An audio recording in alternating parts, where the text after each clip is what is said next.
अखंड मंडलाकारम व्याप्तम येन चराचरम तत्पदम दर्शितम येन तस्मै श्री गुरुवे नमः। इसमें एक बड़ी सुंदर बात आई, अखंड मंडलाकारम व्याप्तम येन चराचरम। अखंड, गुरु एक ही होता है, 2 3 4 नहीं। 2 3 4 तो खंडित हो गए, अलग अलग टुकड़े हो गए। गुरु एक ही होता है, सबका एक ही गुरु है, वो है परमात्मा। गुरु तत्व भगवान है, वही गुरु इन गुरुओं के अंदर आकर के सब खेल करता है। गुरु एक ही है, कृष्णम वंदे जगत गुरु, परमात्मा ही ज्ञान स्वरूप है।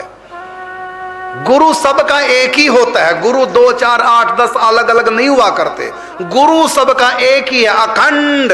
मतलब टुकड़ों में नहीं, तेरा अलग मेरा अलग नहीं। गुरु के बारे में क्या कहा गया? अखंड मंडलाकारम,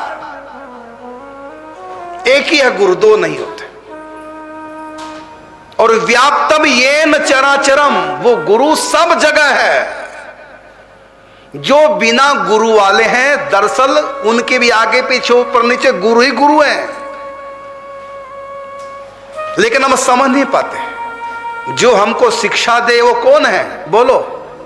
तो तुम्हारी माँ ने कभी कुछ सिखाया नहीं, तुम्हारे भाई ने, तुम्हारी बेटी ने, तुम्हारी पति ने, तुम्हारी पत्नी ने, किसने कुछ नहीं आज तक कुछ सिखाया? सबने कुछ ना कुछ सिखाया कि नहीं? कुछ ना कुछ सीखे कि नहीं? सीखने वालों ने तो रावण से भी सीख लिया क्या कि पर नारी पैनी छुरी मत कोई लाओ अंग, रावण के 10 शीश गए पर नारी के संग। ये किसने सिखाया? तो रावण गुरु हुआ कि नहीं हुआ? हिरण्याकश्यप ने क्या सिखाया? मेरी तरह यदि भक्तों का, प्रहलाद जैसे भक्तों का विरोध करोगे, ऐसी मरोगे जैसे मैं मरा हूं, चाहती चीर दी ठाकुर जी ने। तो प्रत्यक्ष में क्या सिखाया? एक चोर को पुलिस पीटते ले जा रही थी, संत ने प्रणाम किया। चेले ने कहा गुरु जी किसको प्रणाम किया? कहते अपने गुरु को। कहता कौन गुरु? वो जिसको पीट रहे हैं पुलिस। पुलिस जिसको पीट रही, वो आपका गुरु कैसे? कहते अभी अभी बनाया गुरु मैंने। क्या? देखो मुझको सिखा रहा है। क्या सिखा रहा है? यदि चोरी करोगे ऐसी पीटोगे। वो चोर क्या सिखा रहा है? क्योंकि चोरी की थी, पुलिस पीटते हुए ले जा रही थी इसको, तो मैंने उससे सीख लिया कि देखो चोर है इसलिए पिटाई खा रहा है, तो जो चोर होगा चोरी करेगा पिटाई खाएगा। ये मैंने सीखा है, अभी सीखा है, अभी मैंने गुरु बनाया, ताजा ताजा गुरु है। तो सारी सृष्टि तो हमको हमारी गुरु है, सब तो हमको कुछ ना कुछ समझा रहे हैं। आप लोग क्या छूते हो? किसी के जाओ, बड़ों के जाओगे तो सिर छूते हो कि हाथ? पांव छूते हैं। तो पांव क्यों? पांव गुरु हैं, सिखा रहे हैं क्या? सबसे छोटे बन के रहोगे ना, सबसे ज्यादा मान मिलेगा। नीमा होके चल निमियानु रब मिलदा, पंजाबी में है ना भजन। नीचे नीचे जे चले सबसे ऊपर होए। पांव सबसे नीचे होता है, लेकिन सबसे नीचे रहकर भी सबसे बड़ा काम करता क्या? पूरे शरीर को संभाल के चलता है, गिरने नहीं देता। इतनी पावर है, पूरे शरीर तभी टिक रहा है जब ये पांव है। इसलिए इनको प्रणाम करो। तो मान किसका? वह जो सबसे छोटा बन के, धूल में मिलकर जो छोटा बन के रहता है। हम किसी का सिर धो के पीते हैं, हाथ धो के पीते हैं, नाक धो के पीते हैं, चरण धो के पीते हैं, जबकि चरण धूल में रहते हैं। मान किसका ज्यादा है?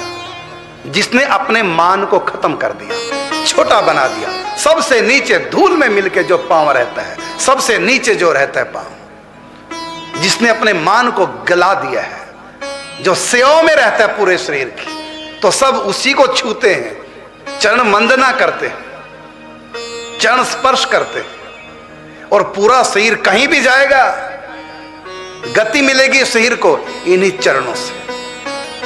इसलिए हमारे यहां चरणों को शूद्र कहा गया है, और शूद्रों से ही समाज को गति मिलती है।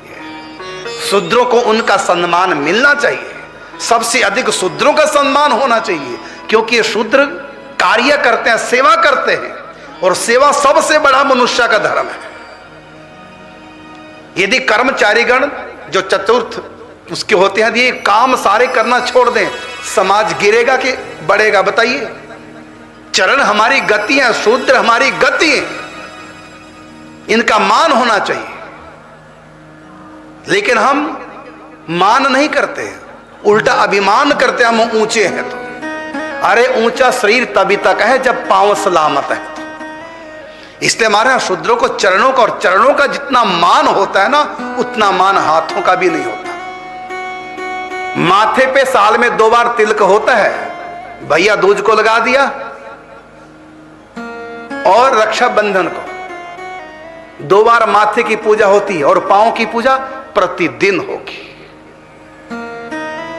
सबसे पहले उठकर हम पांव ही छूते हैं। प्रातः काल उठ के रघुनाथा, माता पिता गुरु नामहि माथा। तो ये आधार है। यदि कोई प्रेम प्राप्त करना चाहे, चाखा चाहे प्रेम रस और राखा चाहे मान, अकड़ के रहना चाहता है और प्रेम भी चाहता है, नहीं मिलेगा। पांव की तरह रहो, छोटे बन के रहो, सब छुएंगे, सब प्रणाम करेंगे। अकड़ के रहोगे तो नहीं। जब कोई मरता है ना, तो कैसे सबसे पहले क्या छूते हैं, देखते हैं ठंडे हुए कि नहीं हुए हैं? पांव ठंडे हो गए, माने पांव ने काम करना बंद कर दिया, अभी बचेगा नहीं। पांव ठंडे हो गए।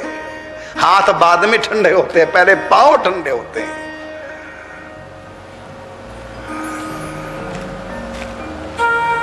और ये सबसे छोटा होता है। पूरा शरीर जब जन्म लेता तो सबसे बड़ा, सबसे पहले क्या जन्म लेगा?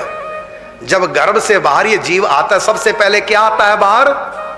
है बोलो, सिर आता है। तो सिर सबसे बड़ा भाई है, और सबसे बाद क्या आएंगे तो पांव, ये छोटा भाई है। सबसे बड़ा भाई सिर है, और छोटा भाई पांव है। तो शूद्र हमारा छोटा भाई है, ब्राह्मण हमारा बड़ा भाई है। लेकिन ऊंच नीच कोई नहीं। ऊंच नीच व्यक्ति कर्मों से होता है, जन्म से नहीं। छोटा बड़ा होता है। देखो 4 भाई हैं, तो सबसे छोटे भाई को क्या कहेंगे? छोटा।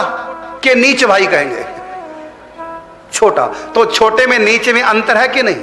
लेकिन यदि कोई छोटे को नीच कहे और बड़े भाई को ऊंच कहे, ना समझी दिखा रहा है, अज्ञान प्रकट कर रहा है।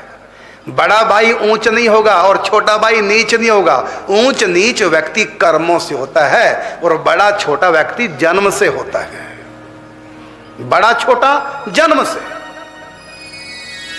और ऊंच नीच कर्म से होता है। तो इस रास्ते पे यदि आप आना चाहो तो सबसे पहले छोटे बन के रहिए।